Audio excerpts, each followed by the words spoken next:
Hello, good morning, नमस्कार। आज हम 31 मई 31 मई 2021 की करंट अफेयर तैयार कर रहे हैं, जो कि सुबह 6 बजे स्टार्ट करते हैं। सुबह के 6 बज चुके हैं। चलो स्टार्ट करते हैं। क्वेश्चन नंबर फर्स्ट, हाल ही में किसने कोरोना की वजह से अपने माता पिता को खो चुके बच्चों के लिए PM care for children scheme की घोषणा की है?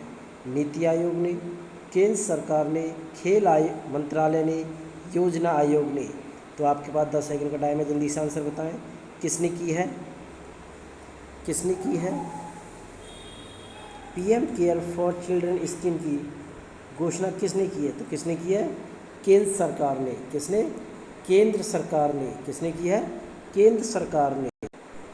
केंद्र सरकार ने हाल ही में कोरोना की वजह से अपने माता पिता को खो चुके 18 साल की उम्र तक के बच्चों के लिए PM cares for children scheme की घोषणा की है, जिसके तहत 23 साल की उम्र पूरी होने और उन बच्चों को केयर फंड से 10 लाख रुपए एक मुश्त दिए जाएंगे। सरकार ने इन बच्चों की पढ़ाई का खर्च उठाएगी। सरकार क्या करेगी? बच्चों की पढ़ाई का खर्च उठाएगी। क्वेश्चन नंबर सेकेंड, हाल ही में किसने आज युवा लेखकों को प्रशिक्षित करने के लिए युवा प्रधानमंत्री योजना की शुरुआत की है? विज्ञान विभाग, साहित्य विभाग, नीति आयोग, उच्च शिक्षा विभाग? तो आपके पास 10 सेकंड का टाइम है, जल्दी से आंसर बताएं। युवा प्रधानमंत्री योजना की शुरुआत किसने की है? तो किसने की है? उच्च शिक्षा विभाग ने। किसने? उच्च शिक्षा विभाग ने की है।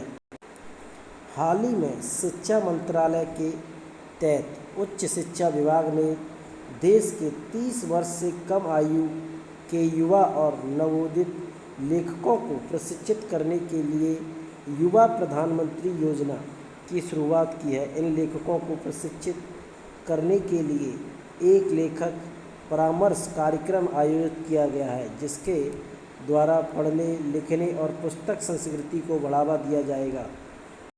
क्वेश्चन नंबर थर्ड, भारत सरकार के किस मंत्रालय ने हाल ही में Srinagar Leh transmission system power grid को स्थानांतरित किया है? खेल मंत्रालय ने, सूचना और प्रसारण मंत्रालय ने, शिक्षा मंत्रालय ने, विद्युत मंत्रालय ने? तो आपके पास 10 सेकंड का टाइम है, जल्दी से आंसर बताएं। किस मंत्रालय ने Srinagar Leh transmission system power grid को स्थानांतरित किया है? कौन सा मंत्रालय है? तो कौन सा है? विद्युत मंत्रालय है। कौन सा? विद्युत मंत्रालय है।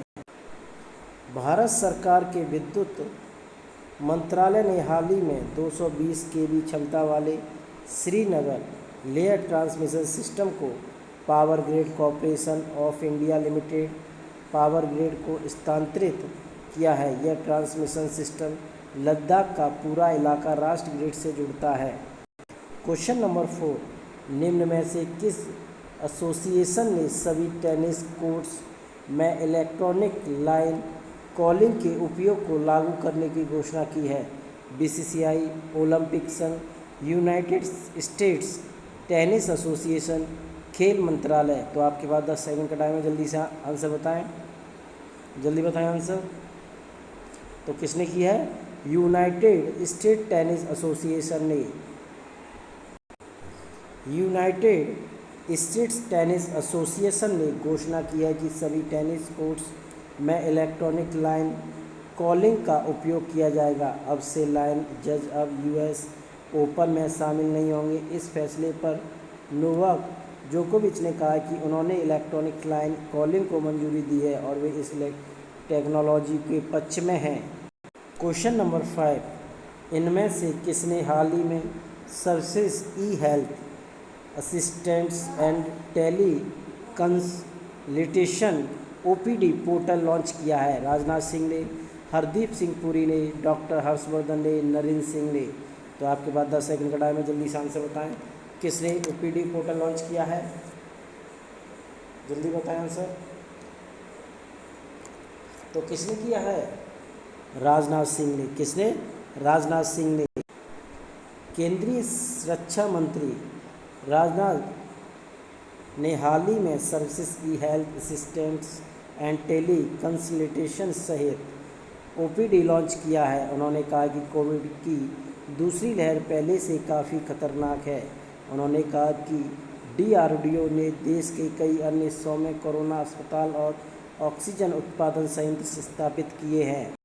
क्वेश्चन नंबर 6, पंजाब सरकार ने हाल ही में किस अंतर्राष्ट्रीय हॉकी स्टेडियम का नाम बदलकर बलवीर सिंह सीनियर के नाम पर रखा है? कोटला अंतर्राष्ट्रीय हॉकी स्टेडियम, मोहाली अंतर्राष्ट्रीय हॉकी स्टेडियम, चंडीगढ़ अंतर्राष्ट्रीय हॉकी स्टेडियम, अमृतसर अंतर्राष्ट्रीय हॉकी स्टेडियम। तो आपके पास 10 सेकंड का टाइम है, जल्दी से आंसर बताएं। किस स्टेडियम का नाम बलवीर सिंह सीनियर के नाम पर रखा गया है? तो किसका रखा गया है? मोहाली अंतर्राष्ट्रीय हॉकी स्टेडियम का नाम। पंजाब सरकार ने हाल ही में मोहाली अंतर्राष्ट्रीय हॉकी स्टेडियम का नाम बदलकर ट्रिपल ओलंपियन और पद्मश्री से सम्मानित बलवीर सिंह सीनियर के नाम पर रखने की घोषणा की है। बलवीर सिंह सीनियर ने 3 बार भारतीय हॉकी टीम को ओलंपिक चैंपियन बनाने की भूमिका निभाई थी। क्वेश्चन नंबर 7, निम्न में से किस एरोस्पेस कंपनी के फॉल्कन 09 रॉकेट से हाल ही में स्टारलिंक 28 मिशन को लॉन्च किया है? इसरो, ईसा, नासा, स्पेस एक्स। तो आपके पास 10 सेकंड का टाइम है, जल्दी से आंसर बताएं, जल्दी बताएं। स्टारलिंक 28 मिशन को लॉन्च किया है तो किस एयर स्पेस कंपनी के? कौन सा? स्पेस एक्स से। कौन सा? Space x. Aerospace company space x ने फ्लोरिडा के कैप कैनावेरल स्पेस को फोर्स स्टेशन के स्पेस लॉन्च कॉम्प्लेक्स 40 से फॉल्कन 09 रॉकेट से हाल ही में स्टारलिंक 28 मिशन को लॉन्च किया है, जिसमें 60 स्टारलिंक उपग्रहों का एक अन्य सेट शामिल है। क्वेश्चन नंबर 8, इनमें से किस राज्य के मुख्यमंत्री पिनराई विजयन ने हाल ही में 10 जुलाई तक स्मार्ट चिकन योजना, कौन सी? स्मार्ट चिकन योजना के लिए दिशा निर्देश तैयार करने की घोषणा की है? गुजरात, महाराष्ट्र, केरल, पंजाब। तो कहाँ के मुख्यमंत्री हैं ये? तो किस राज्य के हैं? तो किस राज्य के हैं? केरल राज्य के। केरल के मुख्यमंत्री पिनराई विजयन ने हाल ही में 10 जुलाई को स्मार्ट चिकन योजना कार्यान्वयन के लिए दिशा निर्देश तैयार करने की घोषणा की है। इस योजना के तहत महिलाओं को किस्त योजना में कम ब्याज दर के साथ अपने रसोई घर के नवीनीकरण के लिए सरकार द्वारा ऋण दिया जाएगा। क्वेश्चन नंबर 9, निम्न में से किस अभिनेता को यूनाइटेड नेशन की एनवायरनमेंट बॉडी के एम्बेसडर पद से हटा दिया गया है? अक्षय कुमार, सुनील शेट्टी, रणदीप हुड्डा, रणवीर सिंह। तो आपके पास 10 सेकंड का टाइम है, जल्दी से आंसर बताएं। किसे हटा दिया गया है? यूनाइटेड नेशन की एनवायरनमेंट बॉडी के एम्बेसडर पद से हटा दिया गया है। किसे हटा दिया गया है? रणदीप हुड्डा को। किसे? रणदीप हुड्डा को। वर्ष 2020 में फरवरी में 3 वर्ष के लिए संयुक्त राष्ट्र पर्यावरण संधि के तहत जंगली जानवरों की प्रवासी प्रजातियों के संरक्षण के लिए एम्बेसडर के रूप में चुने गए रणदीप हुड्डा को एनवायरनमेंट बॉडी के एम्बेसडर पद से हटा दिया गया है। क्वेश्चन नंबर 10, अमेरिकी राष्ट्रपति जो बाइडेन ने किस भारतीय अमेरिकी को अमेरिका और विदेश वाणिज्यिक सेवा के महानिदेशक के रूप में नियुक्त किया है? संजीत वर्मा, अरुण वेंकट रमन, संदीप मेहता, सुजाता जायसवाल। तो आपके पास 10 सेकंड का टाइम है, जल्दी से आंसर बताएं।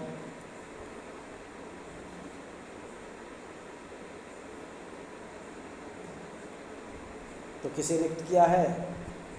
अरुण वेंकट रमन को। भारतीय अमेरिकी नागरिक अरुण वेंकट रमन को अमेरिकी राष्ट्रपति जो बाइडेन ने हाल ही में अमेरिका और विदेश वाणिज्य सेवा के महानिदेशक के रूप में नियुक्त किया है। अरुण वेंकट रमन वर्तमान में वाणिज्य सचिव के सलाहकार हैं। उन्हें अंतर्राष्ट्रीय व्यापार के मुद्दों पर सलाह देने का 20 साल का अनुभव है।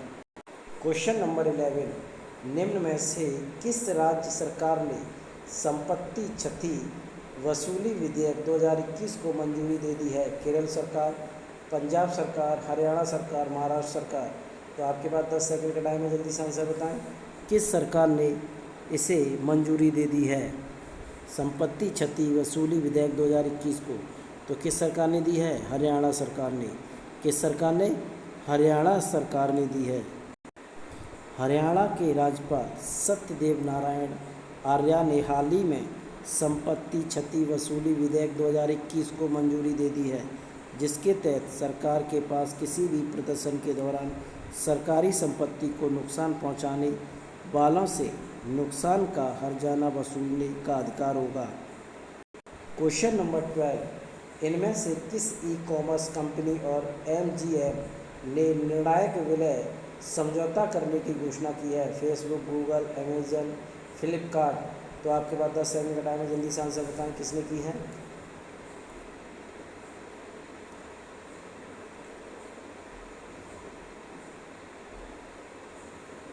तो किसने की है? अमेजन ने। किसने? अमेजन ने। अमेजन कंपनी और एमजीएम ने निर्णायक विलय समझौते करने की घोषणा की है, जिसके तहत जल्द ही अमेजन $8.45 अरब में एमजीएम का अधिग्रहण करेगी। एमजीएम स्टूडियोज़ की स्थापना मार्कस लॉय और लुइस बी मेयर ने करीब 97 साल पहले 17 अप्रैल 1924 को की थी। क्वेश्चन नंबर 13, भारतीय अर्थशास्त्र और नोबेल पुरस्कार विजेता अमर्त्य सेन को किस देश के सर्वोच्च पुरस्कार से सम्मानित किया गया है? जापान, स्पेन, चीन, ऑस्ट्रेलिया। तो आपके पास 10 सेकंड का टाइम है, जल्दी से आंसर बताएं। जल्दी बताएं आंसर।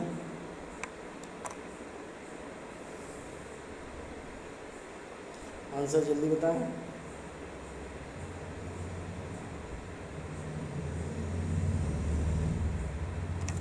तो कहाँ से किया? स्पेन। आंसर क्या होगा? स्पेन। भारतीय अर्थशास्त्री और नोबेल पुरस्कार विजेता अमर्त्य सेन को हाल ही में 20 देशों के 41 उम्मीदवारों में स्पेन के सर्वोच्च पुरस्कार प्रिंसेस ऑफ स्टूडियोज अवार्ड से सम्मानित किया गया है। उन्हें उनके सबसे प्रसिद्ध कार्य गरीबी और अकाल गरीबी और अकाल के लिए चुना गया है। क्वेश्चन नंबर 14, 29 मई को विश्व भर में कौन सा दिवस मनाया जाता है? विश्व विज्ञान दिवस, विश्व डाक सेवा दिवस, विश्व पाचन स्वास्थ्य दिवस, विश्व स्वास्थ्य दिवस। तो आपके पास 10 सेकंड का टाइम है, जल्दी से आंसर बताएं। 29 मई को विश्व भर में कौन सा दिवस मनाया जाता है?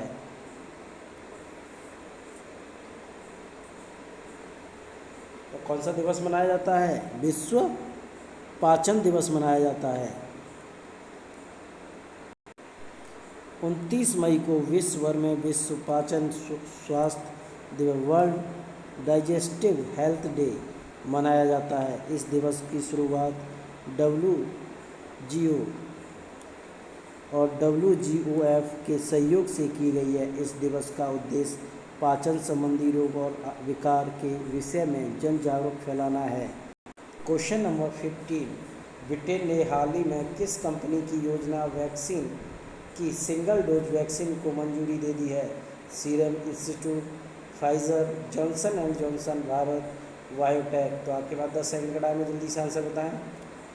सिंगल डोज वैक्सीन को मंजूरी मिली है, तो कौन सी वैक्सीन है वो? जॉनसन एंड जॉनसन, जो कि ब्रिटेन की है। ब्रिटेन के medicine and health care product regulatory authority ने हाल ही में जॉनसन एंड जॉनसन की सिंगल डोज वैक्सीन को मंजूरी दे दी है।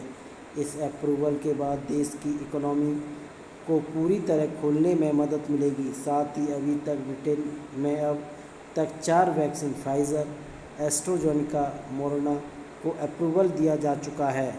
क्वेश्चन नंबर 16, 95.1% मतों के साथ बैशर अल असद को चौथी बार किस देश का राष्ट्रपति चुना गया? Iraq, Iran, Syria, Israel. तो आपके पास 10 सेकंड का टाइम है, जल्दी से आंसर बताएं।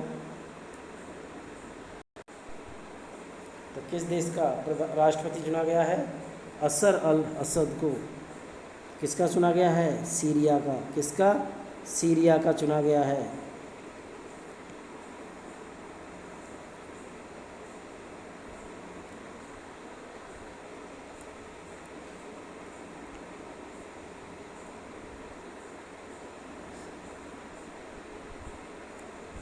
सीरिया के राष्ट्रपति अशर अल असद को हाल ही में 95.1% मतों के साथ चौथी बार फिर से चुना गया है, लेकिन सीरिया में हुए इस राष्ट्रपति चुनाव की विपक्ष और पश्चिमी देशों ने काफ़ी आलोचना की है।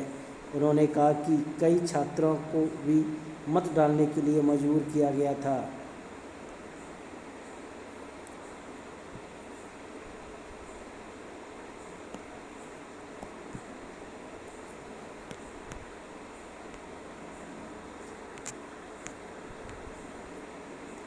हमारे चैनल को लाइक, शेयर, सब्सक्राइब और कमेंट करके ज़रूर बताएं और सब्सक्राइब और लाइक ज़रूर करें और साथ में प्लीज़ वॉच भी करें। Thank you.